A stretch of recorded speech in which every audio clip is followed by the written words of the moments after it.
Thank you, Mr. Chairman.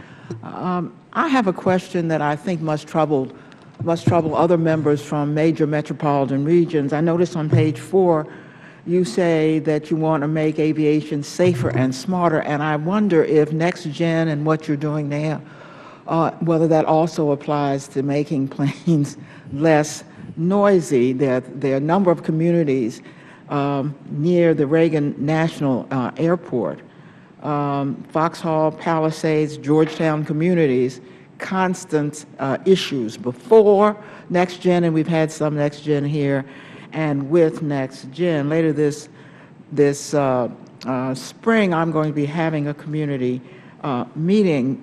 I am troubled, though, that the community has been meeting with the FAA and with the Metropolitan Transit Authority, and thus far the questions about noise and noise itself remains and the questions unanswered. It seems to me that it would be very important for there to be a collaboration between FAA and communities, particularly since these communities are now densely populated with real people. And I'm asking if you will be available, or if FAA will be available to participate if I have a community meeting trying to sort these issues out. I think the FAA will certainly work with you to address these community concerns and to respond to them. I can give you a couple of things that we are working on, though. As a result of the redesign of the airspace here in the Washington area, we've been working very closely to ensure that flight paths are more precise, that they follow the river. And yeah, that's critical, rather than the community. The river does wind, but as a result of technology, we're able to follow it much more precisely, and that is something where we have a very active program with MWA, the Metropolitan Washington Airports Authority, to ensure that aircraft are in fact following the river going forward.